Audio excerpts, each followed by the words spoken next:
Hello everyone. तर गेल्या व्हिडिओमध्ये आपण इतिहासलेखन भारतीय परंपरा या पाठामधील आधुनिक काळातील इतिहासलेखन आणि ब्रिटिश इतिहासकाळ हा पॉईंट पाहिलेला आहे. तर या व्हिडिओमध्ये आपण पाहणार आहोत भारतीय इतिहासलेखन विविध तात्विक प्रणाली. तर पहा, वसाहतवादी इतिहासलेखन. भारतीय इतिहासाचा अभ्यास आणि लेखन करणाऱ्या सुरुवातीच्या इतिहासकारांमध्ये प्रामुख्याने ब्रिटिश अधिकारी तसेच ख्रिश्चन धर्मप्रसारकांचा अंतर्भाव होता. भारतीय इतिहासाचा अभ्यास आणि त्याचं लेखन करणाऱ्या सुरुवातीचे जे इतिहासकार होते त्यामध्ये प्रामुख्याने ब्रिटिश अधिकारी होते आणि त्यांसोबत ख्रिश्चन धर्मप्रसारकांचा सुद्धा अंतर्भाव होता. भारतीय संस्कृती गौण दर्जाची आहे या पूर्वग्रहाचे प्रतिबिंब त्याच्यामधील काहींच्या लेखनात स्पष्टपणे उमटलेले दिसले होते. वसाहतवादी ब्रिटिश सत्तेच्या समर्थनासाठी त्यांच्या इतिहासलेखनाचा वापर केला गेला. 1922 ते 1937च्या दरम्यान प्रसिद्ध झालेले केम्ब्रिज हिस्ट्री ऑफ इंडिया या ग्रंथाचे 5 खंड हे वसाहतवादी इतिहासलेखनाचे ठळक उदाहरण आहे. कोणत्या ग्रंथाचे? तर केम्ब्रिज हिस्ट्री ऑफ इंडिया या ग्रंथाचे 5 खंड हे वसाहतवादी इतिहासलेखनाचे ठळक उदाहरण आहे. तर नंतरचा पॉईंट आहे प्राच्यवादी इतिहासलेखन. तर पहा, युरोपमधील अभ्यासकांमध्ये पूर्वेकडील संस्कृती आणि देश यांच्याबद्दल कुतूहल जागृत झालेले होते. युरोपमधील जे अभ्यासक होते त्यामध्ये पूर्वेकडील संस्कृती आणि देश यांच्याबद्दल कुतूहल जागृत झालेले होते आणि त्याबद्दल आदर कौतुक असलेले काही अभ्यासक त्यांच्यामध्ये होते. त्यांना प्राच्यवादी म्हटले जाते. तर प्राच्यवादी कोणाला म्हटले जाते? तर युरोपमधील अभ्यासकांमध्ये पूर्वेकडील संस्कृती आणि देश यांच्याबद्दल जे कुतूहल होते आणि त्याबद्दल जो आदर किंवा कौतुक असणारे जे अभ्यासक होते त्यांना प्राच्यवादी असे म्हटले जाते. प्राच्यवादी अभ्यासकांनी संस्कृत आणि युरोपीय भाषांमधील साधर्म्याचा अभ्यास केला. प्राच्यवादी अभ्यासकांनी काय केलं? तर संस्कृत आणि युरोपीय भाषांमधील साधर्म्याचा अभ्यास केला.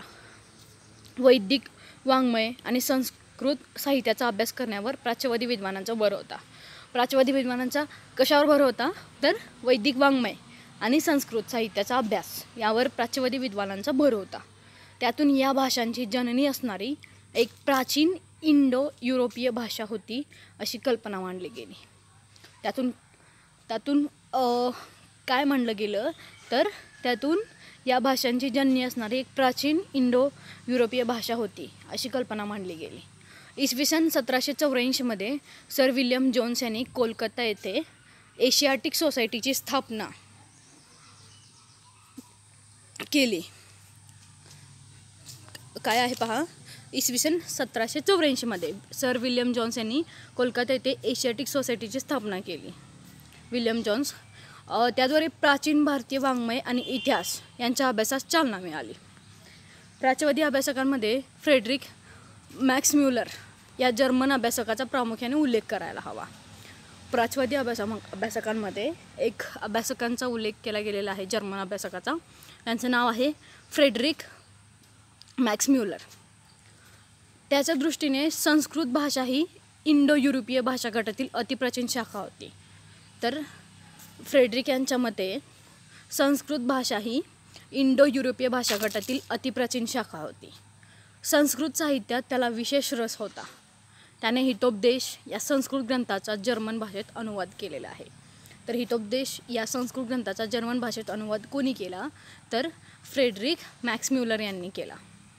तसेच the sacred books of the east या नावाने 50 खंड संपादित केले. त्याने ऋग्वेदाचे संकलन करण्याचे काम केले. ते 6 खंडांमध्ये प्रसिद्ध झाले आहे. त्याने ऋग्वेदाचा जर्मन भाषेत अनुवाद केला होता. तर फ्रेडरिक मॅक्स म्युलर यांनी काय केलं होतं? तर हितोपदेश हा संस्कृत ग्रंथाचा जर्मन भाषेत अनुवाद केला. त्यासोबतच ऋग्वेदाचा जर्मन भाषेत अनुवादही केला होता.